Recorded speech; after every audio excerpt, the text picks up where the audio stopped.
Hey folks, it's Dr. Jeff Camarda. Good early August to you. And I just wanted to give you some commentary on the recent news about Fitch downgrading U.S. government debt. I'm going to talk about what that means and what the implications are. So Fitch is a rating service like the S&P and Moody's that basically rates bonds on a scale from super high quality investment grade down to junk status. Maybe you'll get your money back, maybe you won't, and those that are in default, you won't get it back. So it's kind of a quality score for the likelihood of getting your interest payments on the bond and also your principal back when the bond matures. So that's what it does. So U.S. government debt for decades, through almost every period, has been regarded as riskless. No chance of not getting your money back, and because of this, it's enjoyed AAA ratings are the most highest ratings possible. And there was one time around the Great Recession of 2008, I think, where it dipped a little bit briefly for S&P. But Fitch, late last week, early this week, downgraded U.S. government debt to, I think it's AA or maybe AA minus. So I'm going to read some of what the Wall Street Journal has said about this and kind of give you some context and tie it into some of the predictions that I made in my book a couple of years ago, show you some slides that help to make the point maybe a little bit better from some wealth education webinars that I'm working on, and then tie it up for you at the end so we have some context, right? So let's begin by reading from the journal. Fitch Ratings chastised Washington policymakers this week for fighting too much, spending too much, and cutting taxes too much. Oh my. Republicans and Democrats are likely to keep doing all three. There's certainly no surprise there. We've been in gridlock mode for a while. Fitch's downgrade of its U.S. government debt rating Tuesday only fueled more of the partisan bickering that the firm said was raising concerns about America's ability to tackle its swelling budget deficits. And as Congress prepares to hash out spending for the next fiscal year, the two parties aren't considering the policies that would meaningfully address the problem, which really is raising taxes or cutting spending on major programs such as Medicare or Social Security. And I'm going to show you some graphs to really make a point on why this is such a problem, and has been an obvious problem for decades, but it looks like it may be coming to a head. There's no imminent signs of Congress having the political will to address our entitlement programs or the revenue that funds them and the rest of government. It's a sign of worse things to come if we don't get our fiscal house in order. In its report this week, Fitch pointed to projections for rising U.S. deficits as a sign of the country's troubled fiscal outlook.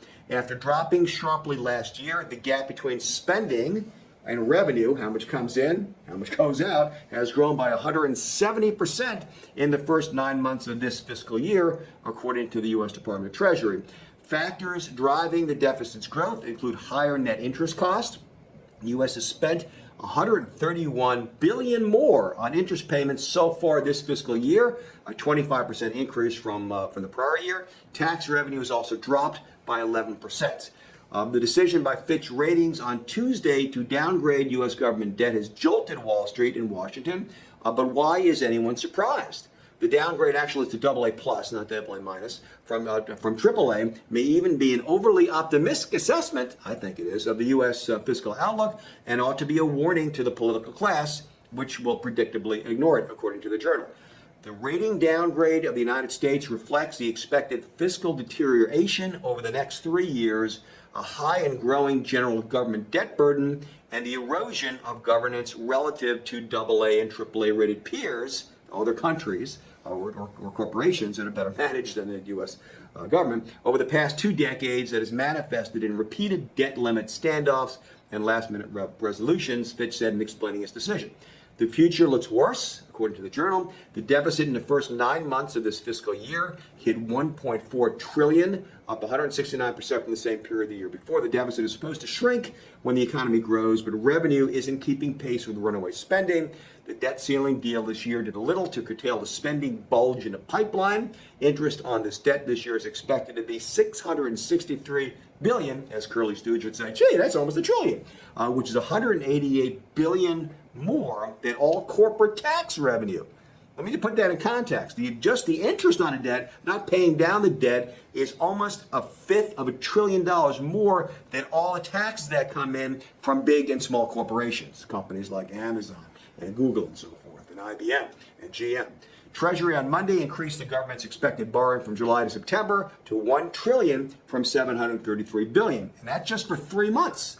The reason U.S. debt hasn't been downgraded earlier and more often is because the dollar remains the world's reserve currency, but that exorbitant privilege, as the French like to call it, is not a birthright. It can vanish in a flash, and boy, if it does, do we have problems. It can vanish in a flash if markets perceive a broader American decline in governance or its ability to meet its financial obligations. This is where political leadership matters, and where it has failed, it's a no-confidence vote in U.S. political leaders. All right, so let me give you some kind. This is just a news flash, right? And the stock markets reacted, fairly negatively yesterday. It's still early on Thursday, so I'm not sure how things will turn out. And again, this is not necessarily mean the markets are about to plunge. They may later. And we watch the trends right now. The trends are up, and we're in bullish mode. But it certainly doesn't bode well for the future. So I'm going to switch a little bit. I can talk to all of you as clients. Should have gotten a copy of this book. If not, please reach out to our team winner or me, and I'll get you one. But the first part of the book is really chock full of the sorts of concerns that I have, and some of the stuff I'll be looking at the slides. And you can go back and look in this book and get a lot more detail if that's something that you're concerned about. But let's go to some slides here that I'd like to go ahead and share with you. And the first one is called Imploding Social Security and Medicare. And these were written for some other financial education work that I'm doing that you'll have access to. This one is on retirement planning, but the points still matter. So the first one is Imploding Social Security and Medicare. And again, this isn't a newsflash. I remember learning about this back when I was an undergraduate in the 1970s, right? This has been obvious for a long time, but there seems to be no political will to solve it. Eventually, it's going to have to get solved, or things may blow up. So Social Security is blowing up. It's been blowing up for decades. If you look at this red line here with my mouse cursor, that's what the total cost on an annual basis to fund benefits for folks on Social Security and other similar bundled programs is. That's outgo. At total income coming in from payroll taxes, which is what funds this, is this line here. And assets that are there to fund the program is this line here. And you can see it really, we're about at the crossing point according to this graph. And this is the Board of Trustees, actually, from the Social Security Administration. That's where these data come from. It's an older graph, but still relatively accurate. It hits the fan in 2025 or so and runs deeply out of money in the 30s, right? So the amount, the cost to provide benefits for retired Americans is far out of whack compared to how much money is in the system and what the taxing power is. This graph, Medicare also is growing up similar problems. The cost of providing Medicare benefits compared to what's coming in. Here's the total cost. This is how much comes in from revenue tax on payroll taxes, tax on other benefits, state transfers, and so forth, and general revenue transfers. That's basically coming out of the general tax coffers, not Medicare taxes. And this is what the total cost is here. It's far above, putting a big burden on general tax revenues, far beyond the taxes that are dedicated to pay for Medicare, and still running out of money. Again, this has been blowing up for decades. According to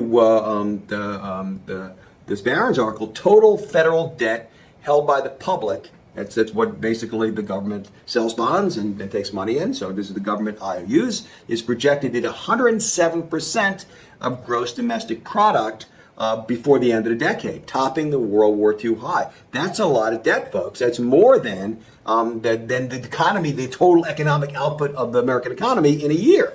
We owe more than that. All right, so this slide, the taxes on individual family, this is where the money goes, and you might be surprised that of the total, outlays, and when this graph was done, about $4.4 trillion, this much goes for Social Security benefits, this much goes for Medicare benefits, this one goes for Medicaid, and this other, which are other types of entitlement programs. So from here to here are basically checks to American citizens for retirement or other entitlement programs. This goes for interest, and it's been a lot lower than it's going up because interest rates are going up. This much for defense, and this much for non-defense, and a lot of this non-defense is also entitlement programs. So without getting detail, but the money pretty much goes out, in checks to entitlement plan recipients. Where is given the huge delta which is why Fitch downgraded the debt, and I think that's it's going to get worse. Where's the money going to come from when the country gets serious about reducing benefits and pulling in more money to pay for the benefits? Where's it going to come from? And one thing you probably don't realize is something like 90% of the revenue for the U.S. government comes from individual families. You might think it comes from big corporations, a corporate tax, but virtually all of it comes from folks like you and me. In order to maximize that, the IRS, as you probably know, has been funded to the tune of $80 billion, much of which is earmarked for enforcement, which is basically squeezing more money out of taxpayers. This is another graph from Barron's where the deficit is getting too interesting, and this is the projection of interest cost in terms of where basically ballooning the deficit. We have this much coming in, this much going out. Now we're adding more interest on top of that. It just exacerbates the problem and really accelerates a time where it hits the fan and less drastic measures are taken. So interest costs will eat up increasing share of the federal revenue in the future as the U.S. Pays higher rates on ever-expanding national debt. This is percent of revenue that's coming in projected for interest cost. That's a big percent. Right now, by the end of the decade, something like 18% of what comes in will just pay interest. And toward the middle of the century, something like a third of every dollar that comes in tax-wise will go for interest on a debt. It becomes untenable. All right, so this is where the money comes from, and again, mostly from individuals, about 90%, mostly from payroll taxes, Social Security taxes, individual income tax, and folks like you that are watching the program, a little bit from corporate taxes, and as well as a small part from miscellaneous excise tax and so forth. But again, most of the money comes from individuals like you. And not only does it come from individuals, it mostly comes from affluent individuals, the folks that are likely to be watching us. 86% of tax revenues come from the top 25% of families. 97% come from the top 50% of families. And I suspect you're probably in there. You're certainly in one of these cohorts, if you're watching this, and certainly in the top 50% and probably in the top 25%. Some of you may be the top 10%, and 70% of all revenue comes from the top 10% of families. Here's another perspective on and really how significant this problem is and where the whole mess is going. And again, this is also from the Congressional Budget Office, I think is where I got this graph from. I have to look it up, it's in above. But this is a projection for the percentage of gross domestic product that we will owe in terms of overall debt. Here's about where we are now, post-COVID. This is the peak in World War II at about 100%. We're projected to be there, soon, end of the decade, if not sooner, in a couple of years, depending on the forecaster. And it's projected to double from 100% of total economic output to 200% later in the century, by mid-century. Again, that ain't good. And finally, where the money is going to come from, bringing this back to information that is useful to you in your planning. The IRS is gearing up and needs to, right? Where else do you get the money? You borrow it, and it just exacerbates the problem. But the only solution is reducing spending, increasing income, and income is taxes. So the Congressional Budget Office confirms the Inflation Act, the Inflation Reduction Act, which the Wall Street Journal, in another piece called ridiculously named, confirms the Inflation Act unleashes IRS audits and enforcement on families making less than $400,000, which I think is going to be a real problem going forward. So, pulling this all together, and again, I strongly suggest that you read the book and you look at the wealth education videos that we produced that are available to you and that we continue to produce. The striking thing is that U.S. fiscal policy is in deep trouble. And sooner or later, there are two possible outcomes, right? Number one, we default on the debt, and that's the Banana Republic solution, which I think is unlikely, but certainly a possibility. Or B, the government continues to print money to service the debt. We have rampant inflation, which is kind of, another Banana Republic solution, if that. Or, we get serious about paying down the debt And the only way to do that is sharply reducing government outlays. And Social Security and Medicare, as you looked at in that graph, that's by far the lion's share of it. And also increase taxes so revenue increases and expenses go down. That's the only way to really solve the problem responsibly. And I don't know what's going to happen, but all of the outcomes are pretty depressing, right? Either the economy in the U.S., the promise of the economic miracle of the United States just dissolves into hot goo, or the folks that have the money, like you and me, will be oppressively taxed and see that their share of government expenditure, the Social Security, Medicare, and other programs diminish because we're too rich and don't really need the money. So all of these are pretty dire, both from a personal financial planning standpoint and also from, gee whiz, what happens to the market. And there may be a significant, market event that we're concerned about and watch for, though we are in uptrend now, and that may continue. The market may be untethered from the reality of what's happening in with U.S. fiscal irresponsibility. But the final point that I want to make, and I know it's been a long video, and thank you very much for watching if you've stuck through to the end, is that going forward, we need to be really careful about a couple of things. Proper tax management, to look for every opportunity to minimize taxes and maximize your participation in Social Security and other programs, and also be extremely vigilant about what's happening in the markets to hopefully be able to avoid what could be a pretty significant gut punch to market valuations based on what's happening in the economy. And with that, I'm so sorry, to give you this dour news. And maybe, this Fitch downgrade will just be a flash in the pan and things will continue and the music won't stop. But sooner or later, I think it's inevitable that a pretty dark reckoning will occur and none of the outcomes really are that palatable. And really require that very careful planning be done to maximize and optimize your situation. Thanks again so much for watching. Hopefully we'll have better news next time. Thanks. It's Jeff Gov't. Bye-bye.